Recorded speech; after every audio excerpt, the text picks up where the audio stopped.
card like a ticket out of here. Welcome to this episode of Entrepreneurs Next Door podcast. This conversation is with Joe Graziano from Morano's Barbershop. His vision really marked this conversation. When you hear how Joe had such a vivid picture of what his barbershop was supposed to look like, you will ask yourself, what do you have vision for? Haddonfield has a special relationship with its barbershops, and his perspective on why shows why Morano's is at the top of the list. Please enjoy.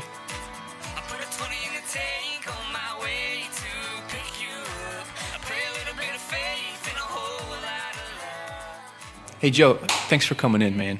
Anytime, man. Thanks for having me, guys. We love Morano's Barbershop. Thanks. And you work the room there.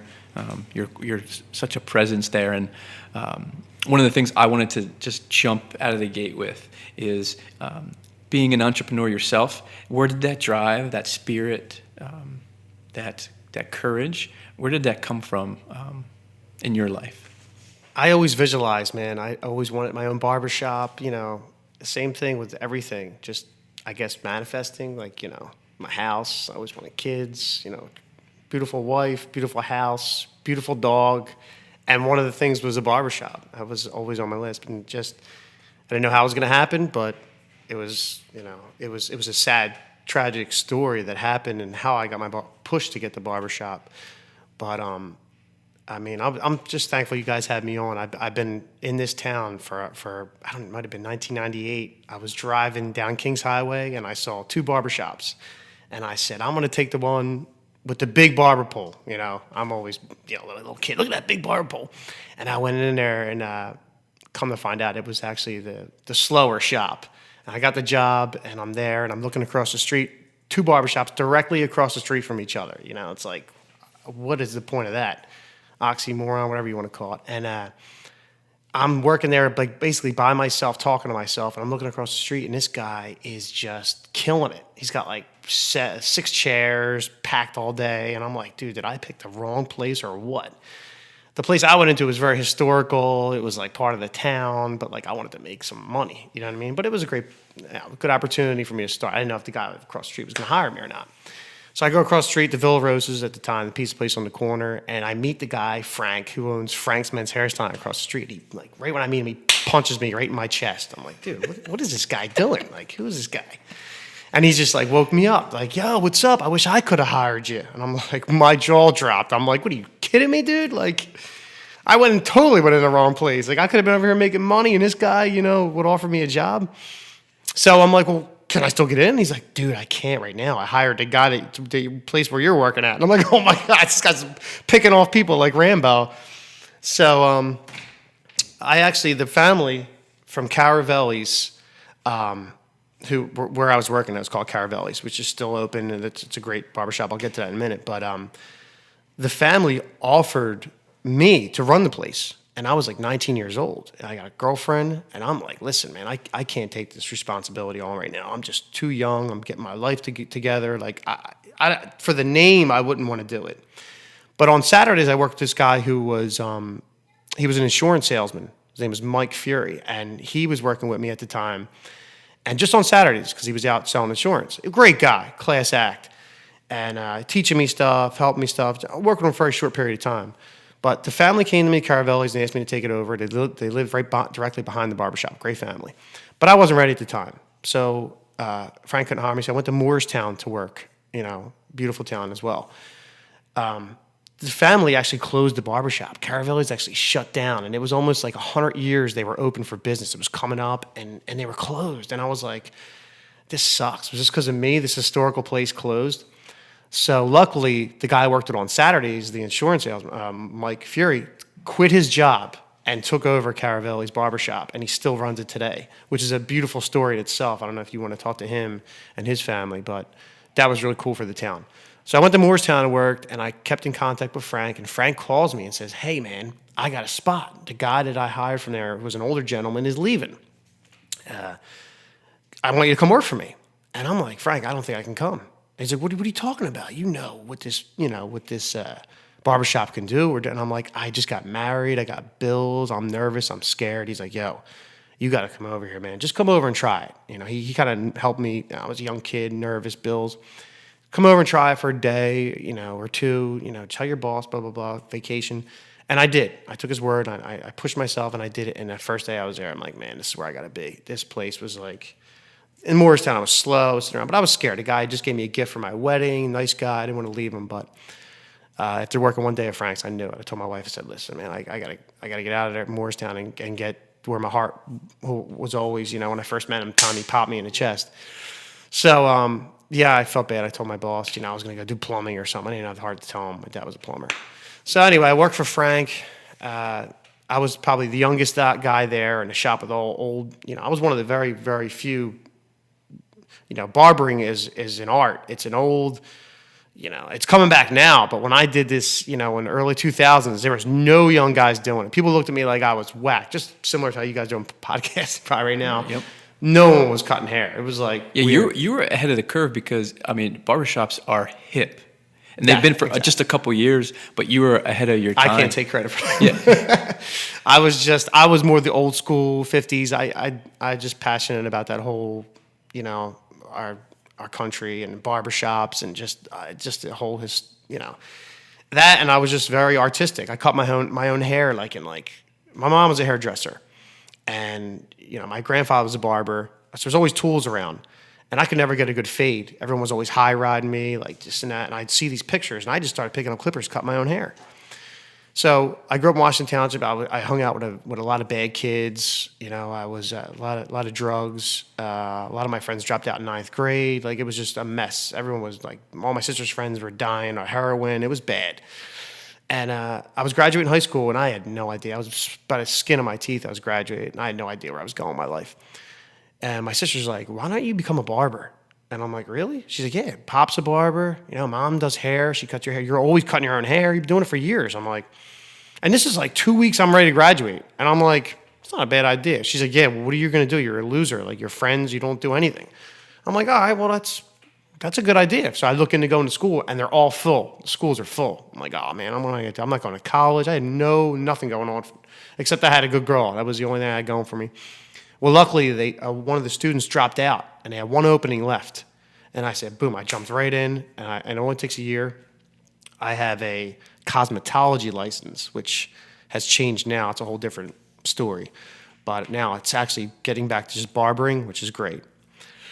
But anyway, to get back at a time where barbering was not around, and I'm in the early 2000s, and I'm one of the few young guys in this area who jumped into it.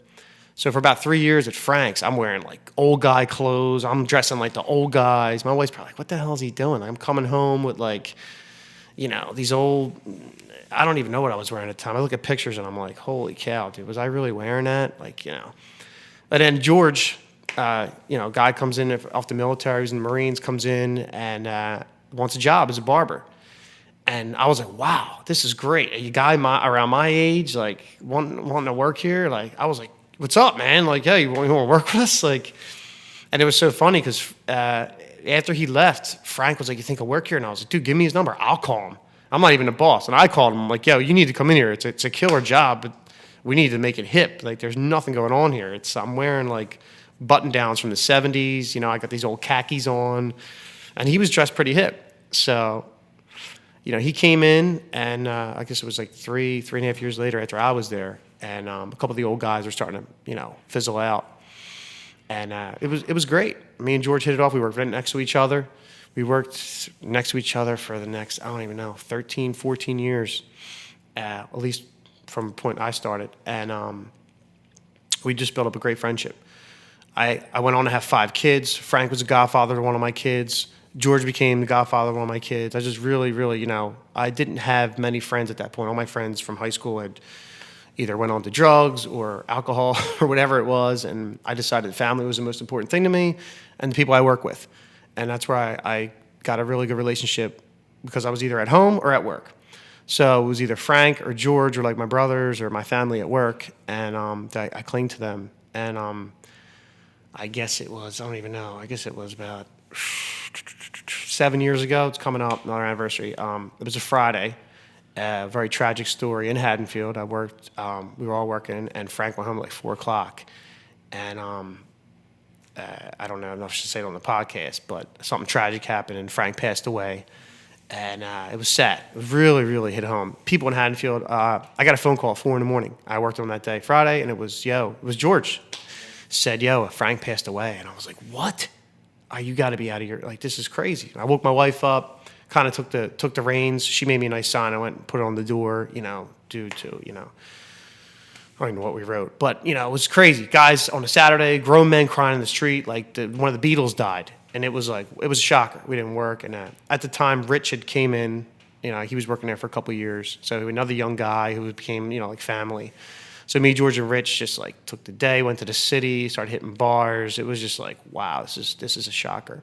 And I remember that night, everyone coming to my house, and everyone was panicking. What are we gonna do? Frank's dead. Like the leader's gone. It's like the president's dead. And I'm like, I had a good feeling. I said, everybody relax. Like I have a good feeling that everything's gonna work out. I always try to be that kind of guy, glass half full, and I'm positive. And even in this whole, what he taught me through life and everything, he was such a happy-go-lucky guy that this isn't the end. Something good's going to happen. And it was dark. It was dark for about a year after that, Can I ask a question there before we hop on? I don't want to get lost there. When Frank passed, a barbershop, the continuity that goes into it, and it does have like a family feel. Were you surprised at the effect that a barbershop community could actually have, seeing when you lose, the main face behind it? How did that affect you? Were you surprised by it, the effect? Yeah, in so many different ways. Not only with business, but like I said, he was like family. As godfather with my kids, he was like a father figure, an uncle, a mentor. I met this guy when I was like 19 years old, and at this time I'm like 33. Which is ironic. Another thing about manifesting, like I always wanted a barbershop, and I said to him, when I'm 33, I want to make a decision whether I leave or I open my own shop, which I never would have done. But it was in my head that's from a young age, that's the age I probably wanted to either do it. And it was so ironic that I had no idea what was going on at the time, though. This is when I was a young person, But we're all there, but yeah, it affected. To answer your question, I saw it from so many different angles. Whether it was his family that was grieving, the town was suffering, the business was, yes, no one knew how to run the business. I mean, people came in and tried it. His wife took over. It wasn't her fault. It was tough. I mean, and he taught me a lot. So I just kind of stayed in the back and just did my thing. And me and George looked at each other and said, I think it's time. Me and you just kind of team up and do our own thing, cool. Or at least offer to his wife. Yeah, that's right. At least be able to step up. So we saw the business shifting. We saw an impact it had on the town, definitely. I mean, the guy was loved. He was like the Walt Disney of Haddonfield. Everybody loved this guy. And it was very tragic. So what we did was we got together, me and George. We said, why don't we offer his wife, some money for the business and see if we could stay here. It was guaranteed. And she really didn't want to do it. I think she had a lot going on at the time. She was, just lost her husband. She said no, which we respected. And we said, look, when I heard no, I said to George, listen, our future's done here. We got to move forward. As much as I want to stay here, let's go.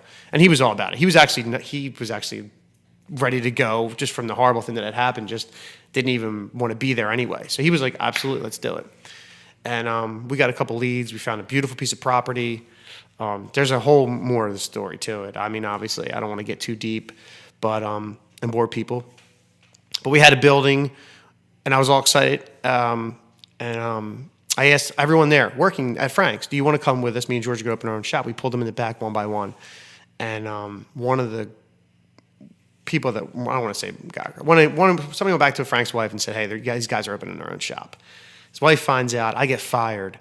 But I didn't care because we had a nice little spot down the street. I'm hanging Christmas lights up. It's December, and I get a phone call from the guy we're supposed to get the lease from, and he says, I can't rent you the building. And I'm like, what are you talking about? He says, listen, Haddonfield's business owners have came to me and said they don't want any personal service businesses from the Dinosaur to Starbucks, basically like King Highway. They don't want any personal service, no more salons, barbershops, nothing there. It's going to be all retail. I said, oh, man, you're killing me. Like I lost my job. I had nothing. I had no job. And you know what? I woke up and I was like, I'm just going to go out and look for work. Like I just didn't care. Wherever, God, wherever you lead me. She called me back and offered my job back. Said, listen, come back to work. Just keep your mouth shut. Don't think about opening a barbershop. Just do your thing. And I'm like, okay. And I wasn't going to do that. So we had another realtor came to me and George and said, hey, I got another piece of property, And this time we were like, we're keeping it quiet. They were putting a lid on it.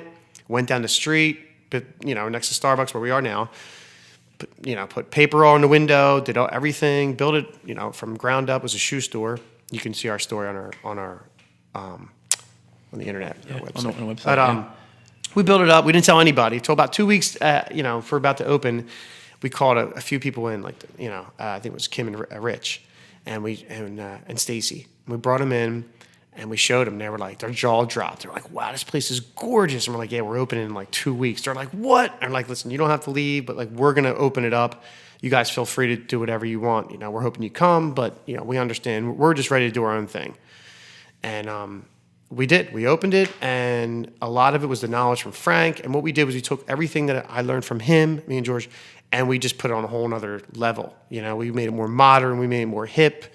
It was updated. It was just clean. It was cool, and it was way ahead of its time because now 6 years later, barbering was like the hipsters come around and it's back on TV and everyone wants to be in a barbershop. And we're like, damn, like this was. I couldn't believe how quick it took off. Yeah. I was expected for a year to sit around and just do nothing, and it just little by little, week by week, just build, and then the rest of the employees came down, and we just took off. Question: when to have that much struggle and pushback, to having a place actually open up with the doors open, what was your thought process during that time? Because I can imagine getting a phone call like that, and it's like, what you thought was going to happen is now not going to happen. What was that like for you? Like, what were some of the thoughts going through your head? Were you ready to just scrap it all together? When Frank passed away, or when I opened my own business? Yeah, when that realtor called and was like, hey, you're not getting that spot. You're out. When I was out of work, that was probably the lowest point of my life. Yeah, that was the down. I mean, my family, I have 5 kids, my wife, I supported them. I had no job.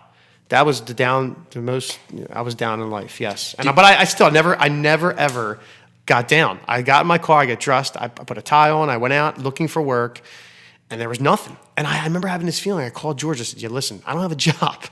But let me tell you something. We open our shop, we're going to crush it because there's nothing around here. There's nothing. And the vision I had when we opened our shop, so I tried to stay positive. I didn't know when that was going to be, and I didn't have much of a savings. But me and George opened the barbershop, takes off, and it's great. I mean, this town is very blessed to have 2 killer barbershops. Caravelli's is great. It's just different, They're a lot of older guys. It's quieter. Our shop's a little more, I always pump the music up. I try to have more life, it's like a party.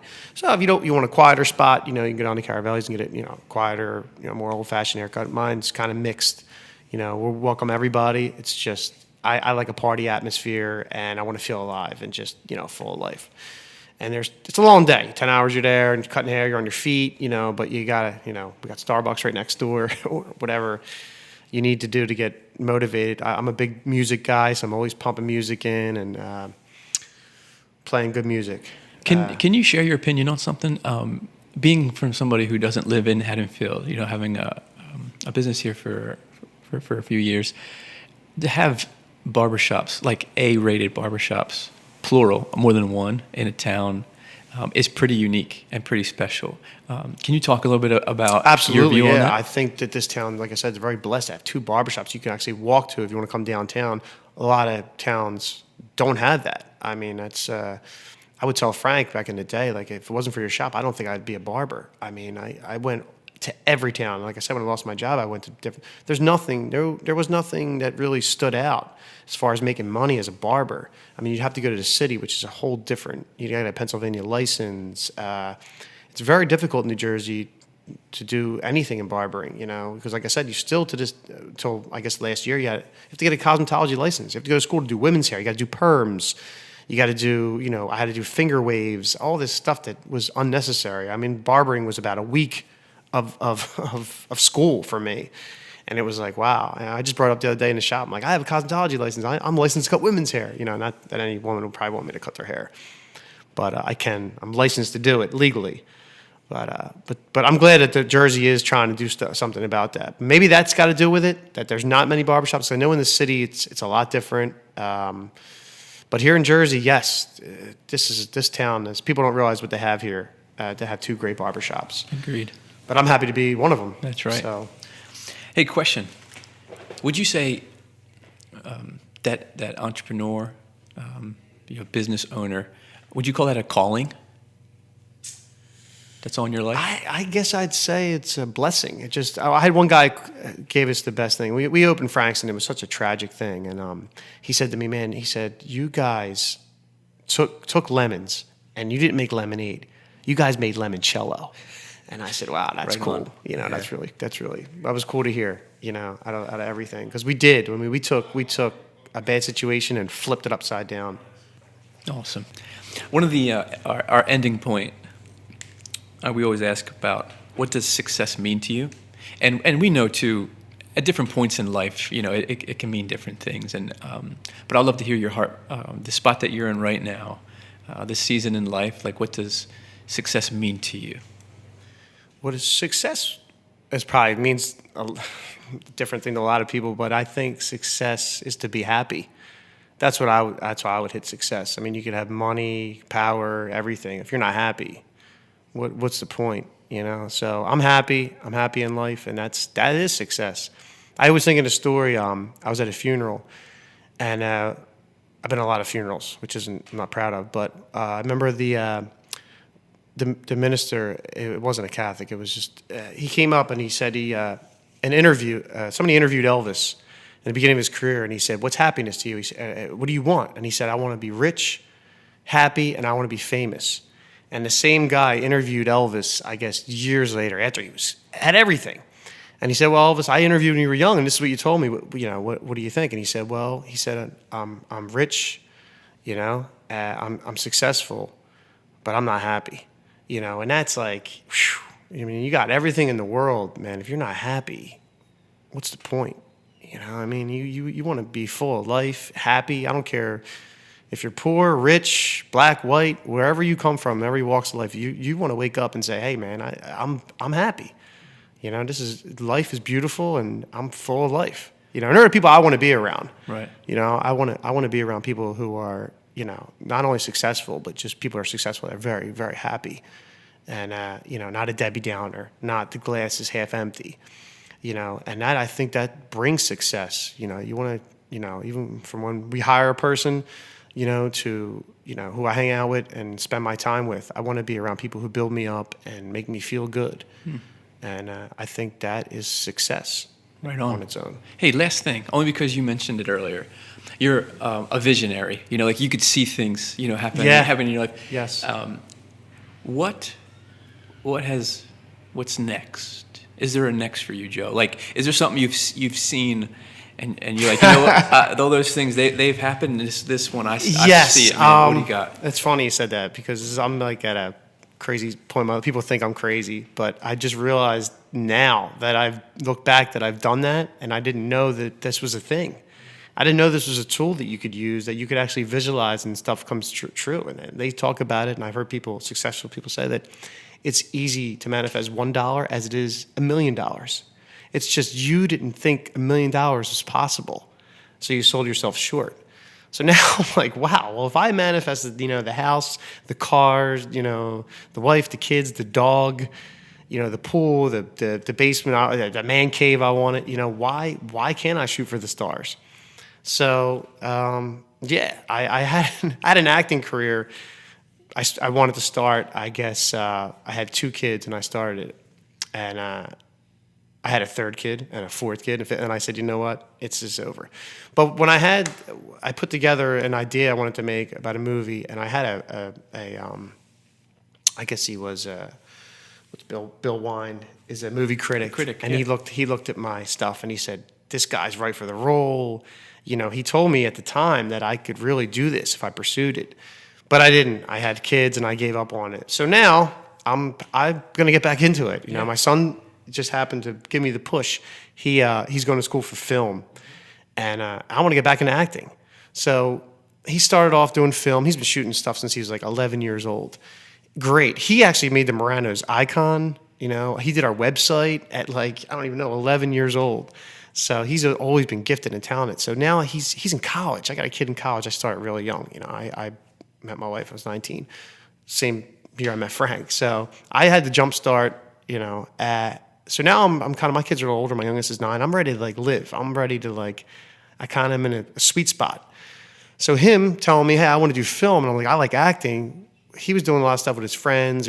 We just teamed up, and he started shooting stuff with me. And it kind of got me out of my shell to be like, you know what? You're really good. You're really good. Let's do something with this. And I have another friend who started back when I gave up. You know, he's been in New York and LA. He's been doing it for like 14 years now. And he's like ready to hit pay dirt. And his name's Joe as well. My son's Joe. So I keep saying to 3 Joes. 3 Joes. What's going to happen? Am I visualizing? We're going to LA. I keep telling my wife we're going to LA. And she's like, you're crazy. You're nuts. And I'm like, hey, I've been told that before. So who knows what the next chapter holds. So the saying will work perfect. Get your popcorn ready. That's awesome. I want to take a new venture. Thanks for sharing, man. That's Anytime, awesome, man. Yeah, I'm here. That's really full great. life, man. Yeah. Hey, so thank you for being on our podcast. Anytime. Thanks for having me. Thank you for having a barbershop in town that has such an atmosphere that it's welcoming, but it's alive, if that makes sense. You know, and I know you foster that. And so thank you Anytime, for man. doing what you guys Anytime. I appreciate you guys having me. God bless you. Somebody needs to interview you guys, man. You guys are doing a hell of a job. This is great for the town. That's a blessing you guys want to do that. So thanks for having me, man. Rock on, guys.